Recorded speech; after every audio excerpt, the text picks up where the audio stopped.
ప్రజలందరికీ నా నమస్కారాలు. నిజంగా ఉత్సాహం రెట్టింపు అయిపోయింది మీ ఊరికి వచ్చిన తర్వాత, గ్రామానికి వచ్చిన తర్వాత.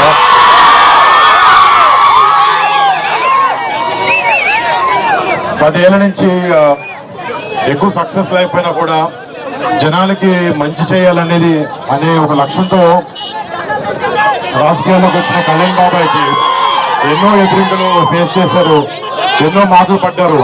కానీ కేవలం ప్రజలకి మంచి చేయాలని ఒకే ఒక ఉద్దేశంతో ఈ అన్ని దెబ్బలు తింటూ కూడా ఈ మంచి వైపు ఆలోచించే వ్యక్తి పవన్ కళ్యాణ్ గారు.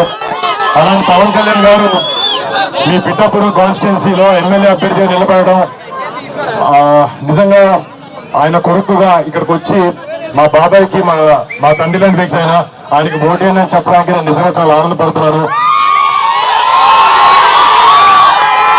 అంటే అధికారంలో ఉన్న చాలా పార్టీలు చేయలేనివి ఎన్నో విషయాలు కళ్యాణ్ బాబాయ్ 10 సంవత్సరాల నుంచి ఒక ఎమ్మెల్యే సీట్ లేకపోయినా కూడా కౌలు రైతులకు ప్రాబ్లం వచ్చినప్పుడు అప్పులు చేసి మరీ వచ్చి వారు డబ్బులు ఇచ్చారు.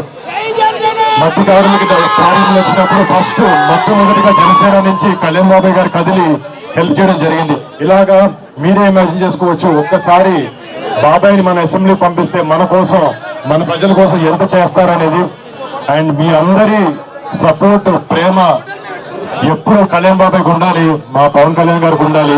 అండ్ ఆయన ఎప్పుడు ఆయన నిజంగా చెప్పాలంటే చిన్నప్పటి నుంచి మా ఇంట్లో మేము ఎంత కుటుంబ సభ్యులా ఫీల్ అవుతామో ఆయన మిమ్మల్ని అందరినీ ఆయన సొంత కుటుంబ సభ్యుల్లా ఫీల్ అవుతూ ఉంటారు. బహుశా అందుకే ఆయన మా ఇల్లు వదిలేసి పండుగలప్పుడు కూడా ఇక్కడ మీతో పాటే ఉంటూ ఉంటారు. అండ్ నిజంగా ఆయనకు మీ మీద ఉన్న ప్రేమ, ఆయనకు మీ మీద ఉన్న ప్రేమ, మీకు ఆయన మీద ఉన్న ప్రేమ ఇది ఎప్పటికీ ఇలానే ఉండాలి.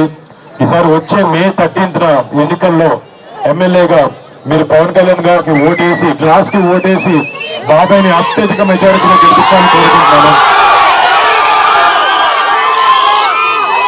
అలాగే మన కాకినాడ ఎంపీ అభ్యర్థి మన ఉదయ్ గారు, శ్రీనివాస్ ఉదయ్ గారు కూడా ఆయన కూడా ఓటేసి గ్లాస్ గుర్తుకి 2 ఓట్లు వేసి ఎంతో మెజారిటీతో గ్లాస్ గుర్తుని జనసేనని గెలిపించాలని కోరుకుంటున్నాం. జై జనసేన, జై టీడీపీ, జై బీజేపీ, జై పవన్ కళ్యాణ్, జై హింద్.